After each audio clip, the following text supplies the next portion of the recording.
오늘 함께 보신 본문으로 진정한 개혁은 나부터, 진정한 개혁은 나부터라는 제목으로 함께 말씀을 나누겠습니다. 히스기야 시대는 많은 변화 그리고 개혁이 있었습니다.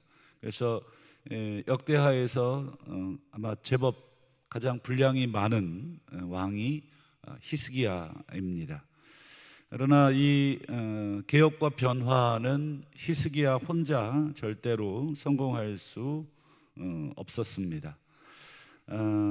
어떻게 해야 히스기야의 이런 개혁의 노력과 또 변화의 의지가 성공할 수 있었을까? 정답을 미리 말씀드리자면 각자가 해야 할 일들을 할 때, 이게 정답입니다.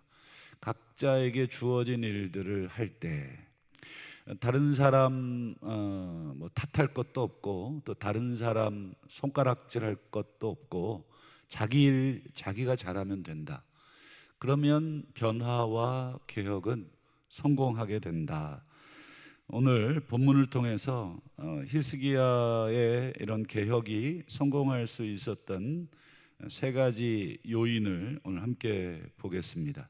먼저 첫 번째로 1절을 보시면 이 모든 일이 끝남에, 여기서 이 모든 일이라는 것은 히스기야가 대대적으로 북이스라엘이 멸망한 이후에 북쪽의 지파들까지 초대를 하죠. 6월절에 내려와라, 예루살렘에 내려와서 함께 6월절 지키자.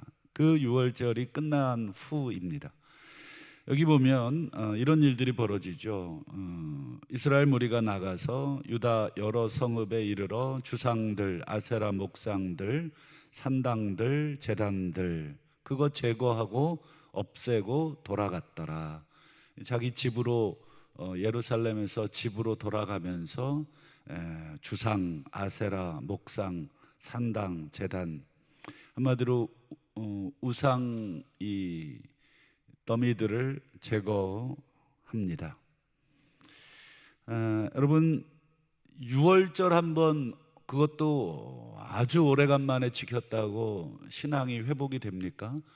마치 한 10년 신앙생활 안 하다가 한 번 예배 드렸다고 그 사람 신앙이 회복됐다. 야, 내 신앙이 회복됐다. 여러분 시작은 했을지언정 여러분 회복이라는 것이 한 번의 행사를 치룬다. 우리가 전교인 체육대회를 했다고 전교인이 연합됐다 이렇게 말할 수 있나요? 전교인 수련회 한번 치렀다고 우리 이제 하나 됐어 이럴 수 있나요? 그럴 수 없습니다. 중요한 건 시작하긴 했다는 것이지만 완성은 되지 않은 것이죠. 6월절 한번 절기 대대적으로 치르고 그것도 14일 동안 2주 동안 치렀다고 이제 우리 신앙이 회복되고 이게 모든 게 다 회복됐어 이렇게 될 수는 없습니다. 더 중요한 건 무엇입니까? 일상의 삶이 되겠죠. 제가 중고등학교 대학부 이렇게 수련회 다니면서 처음에는 친구들 좋아서 그냥 수련회 다니고 이랬는데 신앙적인 철이 들면서 수련회가 점점 부담스러워졌습니다. 수련회 올라가는 게 싫었습니다. 솔직하게. 그 이유는 수련회 자체가 싫어서가 아니라 수련회를 가면 너무 좋죠. 평소에 하지 못했던 기도나 또 일주일에 한 번 이렇게 보던 친구들을 3박 4일 또는 2박 3일 이렇게 하루 종일 또 집중적으로 또 교제하고 또 만나서 너무 좋죠. 그런데 특별히 수련회를 통해서 은혜를 받으면 집에 돌아오는 게 너무 힘들었습니다. 부담스럽고. 왜냐하면 은혜는 받았는데 이게 일상에 돌아가서 과연 내가 변화된 삶을 살 수가 있을까라고 하는 두려움, 이런 것들 때문에 어느 순간부터 수련회가 부담스러웠습니다. 왜냐하면 제대로 은혜를 받았다고 막 눈물 콧물 짜고 기도하고 막 간증하고 이랬는데 일상에 돌아와 보면 학교에서나 집에서나 변화된 게 별로 내가 직접 느끼기에도 없고 다른 사람이 나를 볼 때도 뭐 네 수련회 가서 은혜 많이 받은 것 같은데 뭐 똑같고 뭐 이런 것들 때문에 어느 순간부터 수련회 가서 은혜 받는다는 것 자체가 두려웠습니다. 그래서 어느 순간에는 이렇게도 기도한 적이 있습니다. 하나님 은혜 주지 마십시오. 이게 참 아이러니한 기도잖아요. 그냥 하나님은 수련회 그냥 재밌게 다녀오게 해주세요.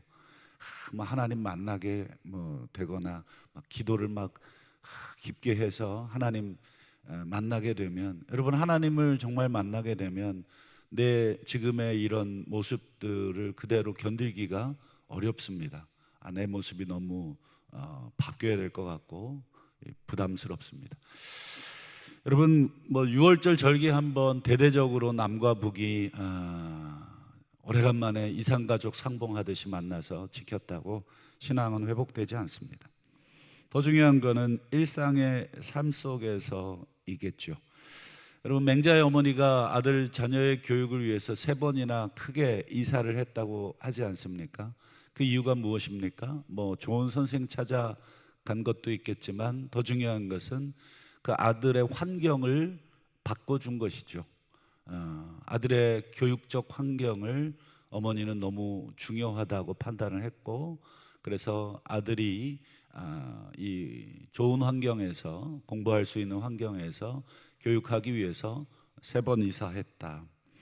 여러분 신앙은 뭐 예루살렘 예배 한번 제사 한번 드렸다고 회복되는 게 아니라 일상에, 그래서 오늘 본문에 보면 유다 여러 성읍에 이르러 주상 아세라상 산당 제단들 다 제거하고 집으로 돌아갔다.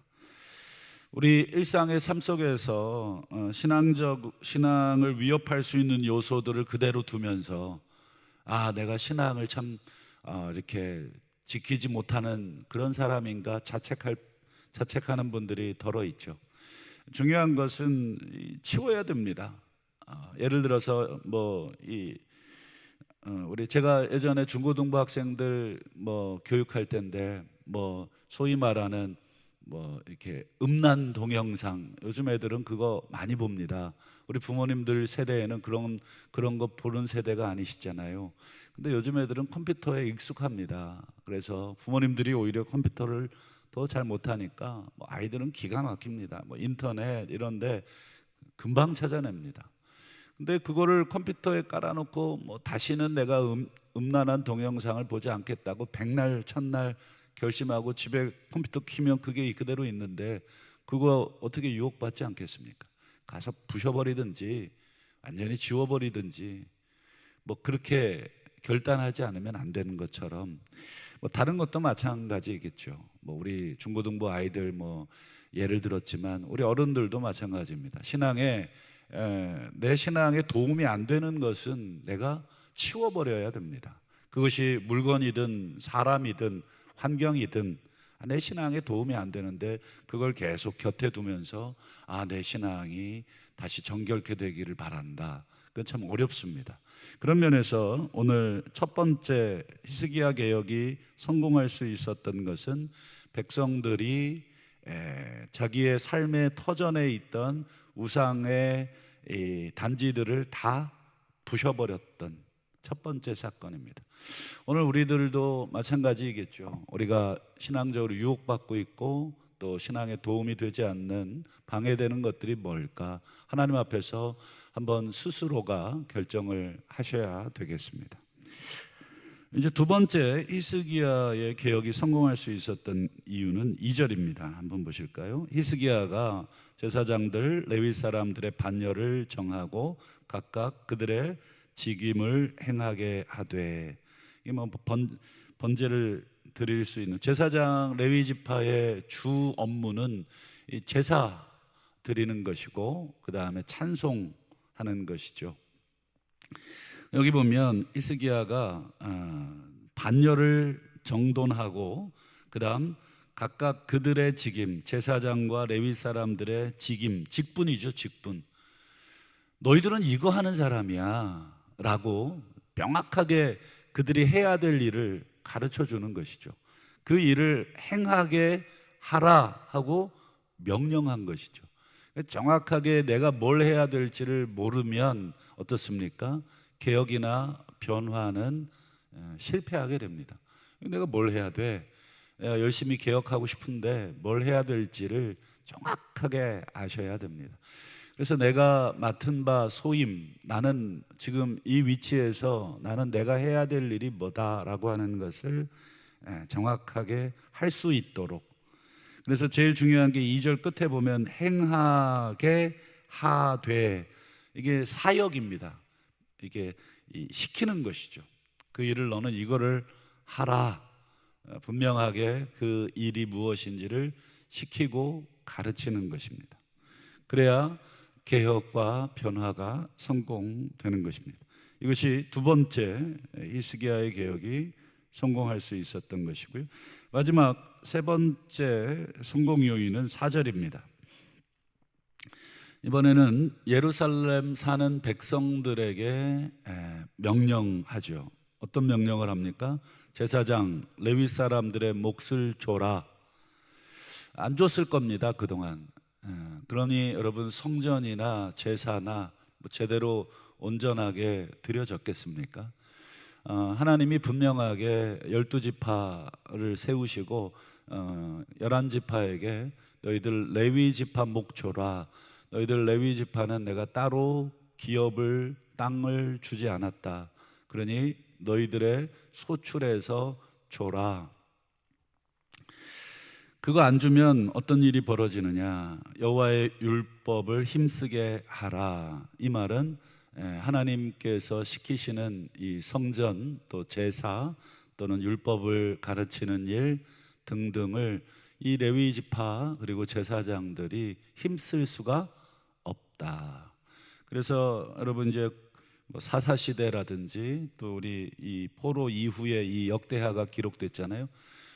왜 포로로 끌려갔는지 이 분석을 경제학자들은 경제적인 이유, 군사학자들은 군사적인 이유 등등 여러 가지 각 분야의 요인들을 분석할 수 있겠지만, 성경은 결국은 뭐예요? 신앙적인 것이다. 하나님의 백성은 하나님의 뜻으로 사는, 송충이는 솔잎을 먹고 살듯이 하나님의 백성은 하나님의 뜻을 먹고 사는데, 그 일들에 실패했기 때문에 포로로 사로잡혀 간 것이죠. 이제 포로로 돌아온 백성들에게 쓴 성경이 역대하, 역대상하입니다. 우리 성경에는 역대상하가 이 앞부분에 있잖아요, 구약 성경에. 근데 여러분, 이스라엘 유대인들이 보는 성경이 따로 있습니다. 유대인들의 성경을 한번 기회가 된다, 물론 신약은 없습니다만 그들은 구약만 읽지 않습니까? 어쨌든 그 유대인 성경을 읽으면 여러분, 역대하는 어디 있습니까? 그들의 성경 맨 마지막 장에 있습니다. 우리는 말라기가 우리 구약 성경의 마지막인데 그들은 역대하가 마지막입니다. 무슨 뜻이냐면 포로에서 돌아온 기록이기 때문에 이 역대하를 맨 마지막에 붙여놓은 것입니다. 우리 조상들이 그리고 왜 이런 포로를 살았냐, 그것에 대한 철저한 반성과 분석이 역대합니다. 이런 일들을 하지 않았을 때 어떻게 됐고, 이런 일들을 했을 때 어떻게 됐는지에 대한 기록을 남겨 우리 다시는 이런 치욕을 받지 않게 하자. 근데 여러분, 이렇게 기록에 남겨놔도 여러분 어떻게 됐을까요? 결과는 똑같습니다. 이거 백날 첫날 기록에 남겨놔봤자 여러분, 예수님 시대에 이스라엘은 또다시 포로 생활을 하죠. 그게 로마의 포로 생활입니다. 그러니까 참 안타까운 일이죠. 이런 일들을 계속해서 반복하면서 무지하고 깨닫지 못하고 개가 그 토한 것을 도로 먹음과 같이 자신들을 돌이켜보지 못하는 이 집단적 역동이라 그럴까요? 이게 집단의 분위기가 중요한데 일부 소수 이렇게 소위 남은 자들이 하나님 앞에 깨어 있지만 대부분 이 집단적으로 이 공동체가 전부 이 제대로 된 개혁을 힘쓰지 않습니다. 그래서 마지막 세 번째는 제일 중요한 부분 중에 하나인데, 백성들은 백성이 해야 될 역할, 대표적으로 11조와 성물을 잘 드리는 것입니다. 그리고 제사장들이 해야 될 역할, 제사와 번제와 또 찬송과 율법을 가르치는 일들을 잘 하는 것. 여러분, 11조 헌금 요즘 젊은 세대들 안 하잖아요. 언제 기회 되면 한번 더 얘기를 할 기회가 있겠습니다만 왜 안 하는지 도무지 신앙의 눈으로는 이해할 수 없습니다. 그게 구약 시대에 율법이기에 신약 시대에는 안 해도 된다. 이 성경을 도대체 보고 싶은 것만 보는 것 같아요. 예수님이 하신 말씀을, 여러분, 예수님이 뭐라고 하시나요? 율법에 더 중요한 거 의와 신과 이런 거 지키라고 하면서 또 한번 하신 말씀이 뭐예요? 이것도 하여야 하고 저것도 버리지 말아야 할지니. 11조라고 하는 것은 어떤 형식이긴 하지만 그 안에 내용을 담는 형식이죠. 우리의 신앙, 하나님을 향한 우리의 신앙, 공동체를 향한 우리의 헌신을 담는 게 11조와 헌물입니다.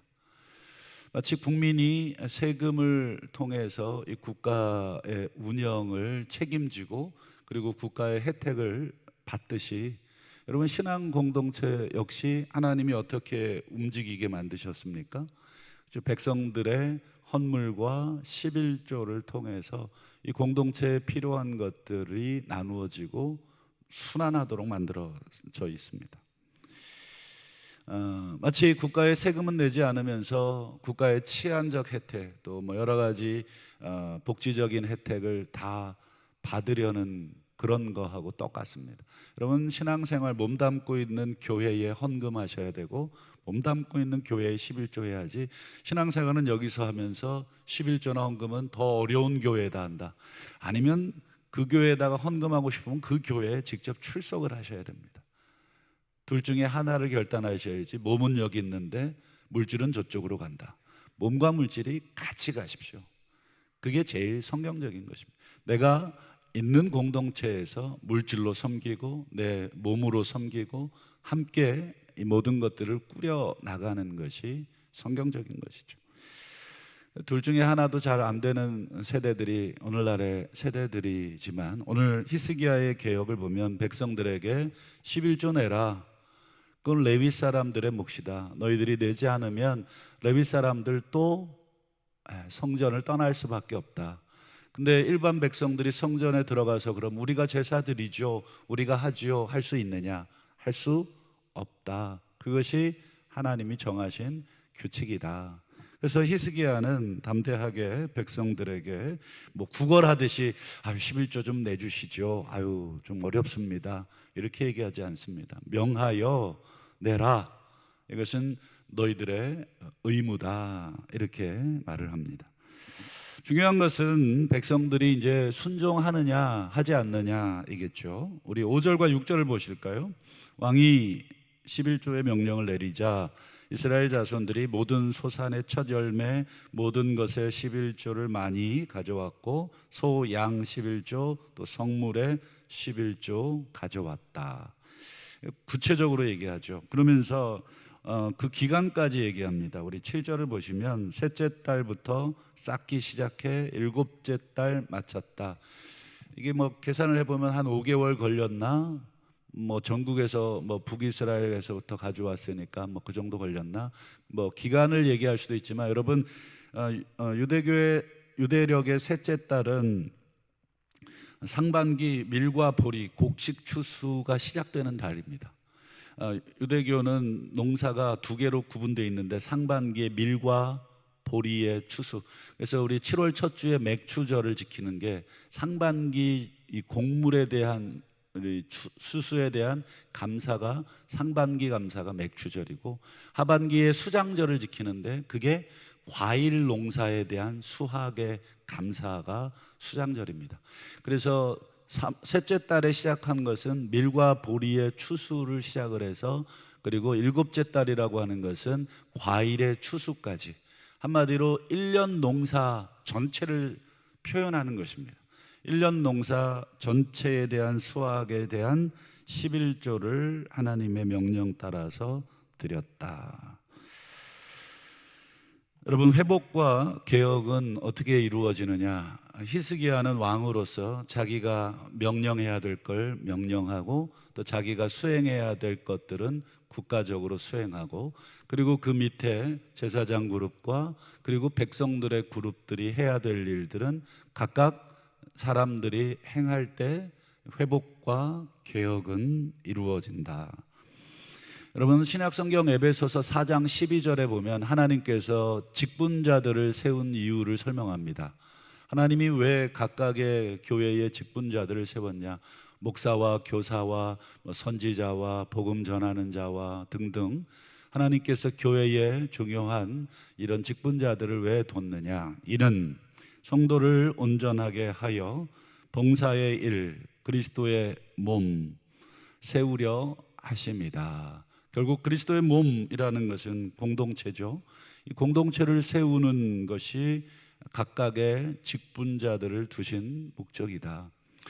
개인의 명예도 아니고 내 타이틀도 아니고 나라 목사라고 하는 직임 갖고 사회 활동하라고 직분을 하나님이 주신 것도 아니고 그 일을 하라고 그 직분을 주신 것이다. 그래서 결국 그리스도의 공동체, 몸, 교회 이것들을 세워가도록 세우는 방법은 우리에게 명령된 대로 우리가 순종하는 것이죠.